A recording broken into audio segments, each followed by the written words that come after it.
Good day, everyone. I'm Rick Zanotti, and this is eBizChat, where it's all about business. I am joined today by my good friend and co-host, Dr. Susan Nash. Hey, Susan, how are you? Oh, I'm fine. And I'm just really excited that we have such a great guest today. We have Michael McCown of Energy Hire. And he's got some interesting aspects to how they're doing hiring, combining AI and other things. So let's get to it. Here we go.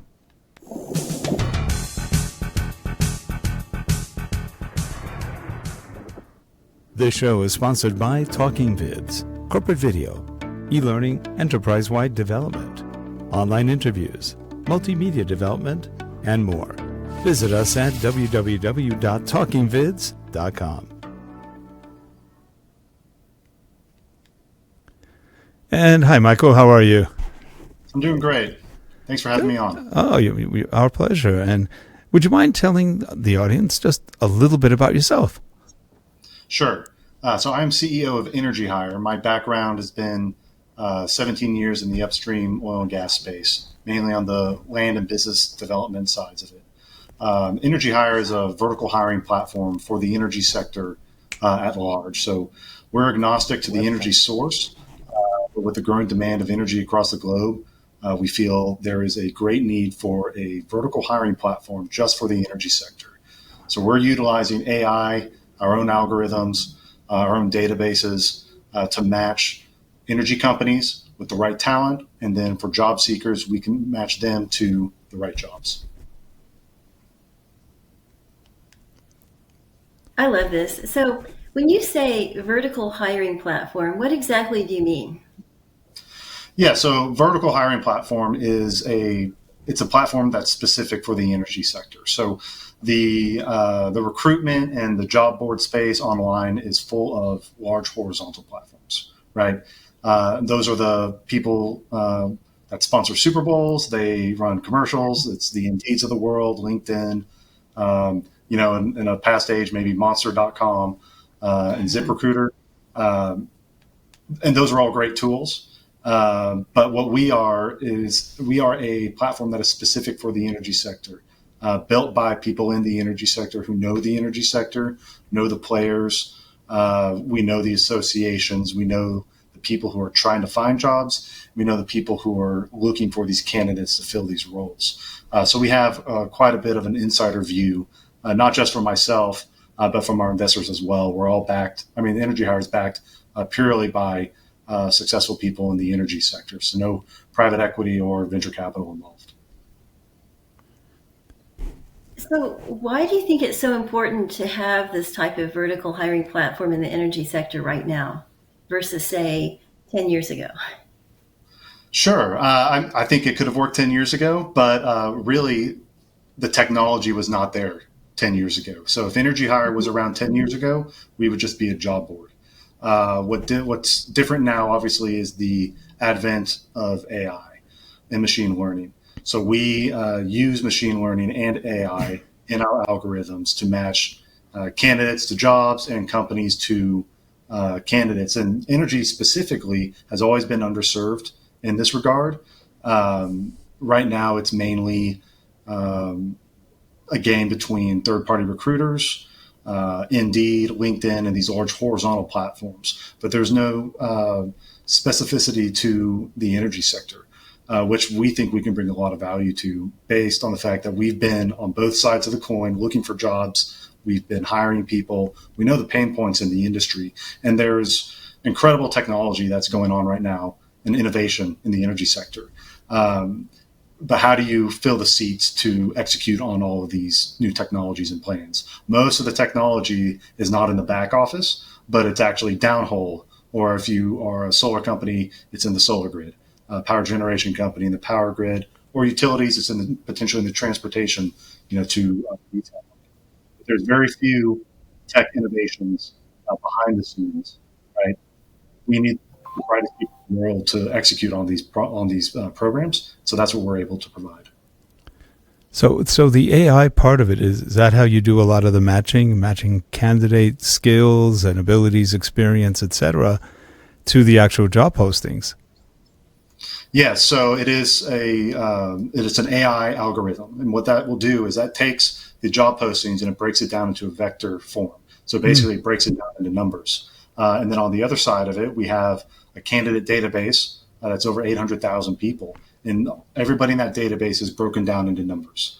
And when you take the job description, those numbers then match up with each other, and so every single word is then broken down to a number. So what AI is able to do in this situation, it's able to take a general job description from a company, and it's able to match those with candidates who have similar job experiences, work histories. It can search for basically anything. But what that is able to do for our clients is it's able to cut down the time of recruitment. So you may have a recruiter in-house, and it might take them a week to find 8 to 10 candidates who fit the role perfectly by searching LinkedIn, posting on Indeed, posting on other sources as well. With our platform, you can post one job and it will match you immediately to all these people in our database. And then you're able to reach out to them. And then for a job seeker, it can do the same thing. You can drop your resume in our platform. It will take that resume, build your profile, and then it will match to all the jobs in our database. Right now, we have about 9,000 to 10,000 jobs in our database. So if you're a job seeker and you don't want to sign up for 5 or 6 different platforms, some of them may cost you money, some of them may not. Some of them might send you a bunch of spam emails and just clutter your inbox. You can, with one click of a button, match yourself to all the meaningful jobs based on your profile. That's so interesting. So what is fascinating to me is to think about how your platform could actually tell people which skills are surging in demand. Not just the jobs and not just the job types, but say in the job descriptions for the things that are coming in with the new jobs, you might see, you could probably pick out, say, emerging new descriptions or job types, or not types, but like skills. Have you seen? Yeah, that's absolutely correct. As our platform grows and as we have clients posting more jobs on our platform, more job seekers joining our platform, there are going to be those trends. Wherever the jobs are, that people are going to be applying to them. So if there's a bump in CCUS opportunities or solar opportunities, or it's getting really popular right now, you're going to see those skills start floating to the tops of people's resumes. And when they then upload their resume and create a profile on Energy Hire, then that is going to be one of the items that it takes. And then it can take that and then match that against our job database, against all the jobs out there in the industry. And we've done a pretty good job of curating a database of job listings not based off of a scraped keyword. So in our database, you're not going to, if you have if petroleum is in your resume or on your job profile because you're a petroleum engineer, you're not going to get a job in our system matched to you that is also petroleum, that is completely unrelated, right? So there's not going to be a gas station attendant job that pops up on our website unless that person is actually, working for an upstream company. Then that could potentially, or any other company in the energy sector. So speaking of scrapes at keywords, so I shouldn't probably tell this little anecdote, but my son was like complaining that he was like not getting any interviews. So I said, well, let's just look at these job descriptions I think it was Glassdoor or Indeed or something, and let's just match up these keywords, and then let's modify your resume so that it has them.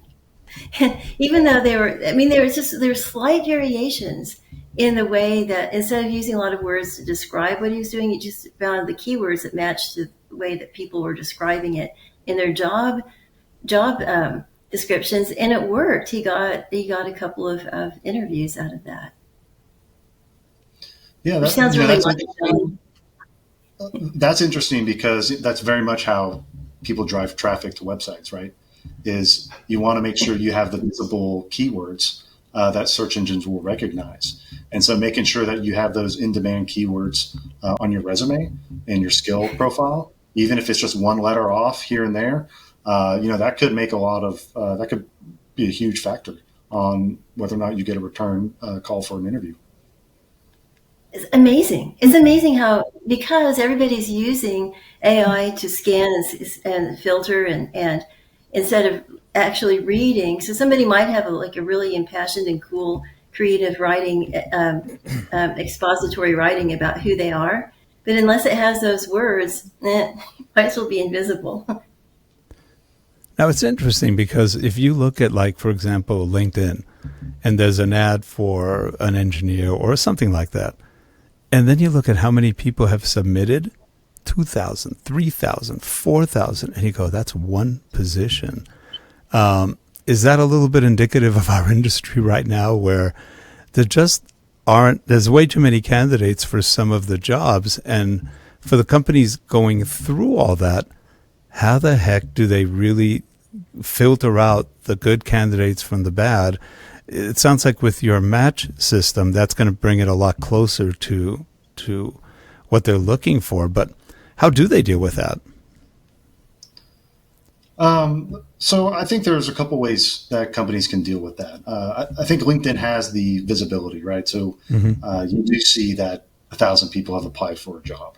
The issue with LinkedIn is that you, as a job seeker, have no idea how many people that applied to that job are realistically qualified for that job. Right. And so that's an issue, and that's an image problem. I think that's on LinkedIn and a lot of other platforms that show that data. I would say with a platform like ours that's vertical, one, people aren't going to be on the platform unless they're interested in energy jobs. And that's on purpose for us, right? We want to have the best quality or the highest quality candidates on our platform so that they can apply for the highest quality opportunities. So what you're able to do is get out of all the noise on LinkedIn and then join a platform that is just going to be specific for your industry. And my background is as a landman. So if you're not in the energy sector, you don't even know what a landman is unless you live in Texas or Oklahoma or other places where there are oil and gas operations. And finding a job as a landman is very difficult because it is so specific, especially on LinkedIn, where you can type in land, and that will also bring up so many different jobs. And so it helps take the intimidation factor out on a specific platform. And then, I'm not going to say we're going to outcompete LinkedIn. I don't think anybody is. But what we can do is provide both the job seekers and also our clients, our paying clients, opportunities to match with each other. And what that is able to do is it's able to help recent graduates. It's able to help people, students right now, find internships. And I think it's going to be a really good value add. No, it definitely sounds like it. Well, what does a landman do? Yeah, so a landman. Sure, absolutely. Yeah, a landman is on the business side of an oil and gas company. Okay. So we do everything from acquisitions to researching title for drill sites or acquiring leases for solar and wind farms. It's all of the above. It's actually extremely complicated, and people don't realize that until they start trying to acquire the leases. In fact, University of Oklahoma had a petroleum landman degree. They changed it to the name of it, but it's pretty much the same. But it's getting even more complicated. Say, for example, in Oklahoma, they are repurposing some oil and gas wells for geothermal. But this old oil and gas well sounds great, but what you have to realize is that you can't touch any of the zones that could be producing. So any of those layers in the subsurface that are currently producing oil and gas, you can't touch them. They're protected. The royalty owners and the mineral owners' interests are protected by the state. Now, and legally. But, okay, so here's the challenge. The chances are that it wasn't drilled any deeper than the producing zone. And so, but the deeper you go, the hotter it is. So what that means is you have to go up high enough to not have any negative impact on that zone. So the zone could be here, And then so you'll have to drill up here. And what does that mean? It's cooler up there because of the geothermal gradient. So you won't have as hot the energy. You won't have as hot fluids coming out of the well. And so it's this. And then you go to the landman. Landman will figure out who owns the. You'll have to create a separate lease for that, and talk to the royalty owners, which can be really complicated in a state like Oklahoma, because the land the mineral interests have been bought and sold over and over. And that's just the tip of the iceberg with the non-ops and royalties and all that. So what motivated you initially to get into this kind of business where you are providing that service to the people trying to look for the jobs? I would say it's a bit of an entrepreneurial itch of mine to run a company like this, still within the energy sector, so it's familiar to me, but also try something different. And then where I'm located in Austin, there is a huge tech talent pool here. Even when tech is booming and they're hiring a lot, it doesn't matter if the market is soft or if it's not soft. There's still a lot of tech talent in Austin. So what we're able to do is take advantage of that tech talent, and we build our software and our app out with, I think, some of the best talent in the nation when it comes to software development. And so experiencing the pain points of hiring people and then also looking for a job and understanding there's got to be a better way to do this. And to kind of go back on something you mentioned, with LinkedIn, you see posts with thousands of people who are applying for jobs. Yeah. But really, I think in our industry, there's almost a talent crunch and shortage, especially when it comes to it's just the younger generations have been swayed away from energy, and almost at this point, it's not even directed at fossil fuels in particular. It's kind of all over the place. People would rather go into different types of engineering rather than silo off in petroleum engineering, or the same with geology. And so how do you get people interested into the workforce? And so what we're also doing is trying to partner with universities. Plenty of universities, especially in Texas right now, are creating collaborative think tanks at their universities. Okay. So for geoscience school, their business, legal, their engineering departments all come together and try to figure out ways to introduce the younger generations into energy. Because, as I mentioned earlier, just because there are more sources of energy these days with renewables, that doesn't mean that the demand is going to stop, right? So the demand for energy is going to grow with the population, and we're going to need everything on the table to be able to provide, secure energy for the United States. That's great, and we're not graduating a lot of engineers anymore either, like we used to. It's way down compared to 20, 30 years ago. So that's another thing that's causing that crunch. Have you thought of branching also into? You've got the structure now into other vertical markets. Like it could be IT, it could be just about anything, biotech, any of those, which I don't know of any that actually specifically recruit for those, and there's other issues with that. But those are other interesting fields where there's definitely, I think, opportunities.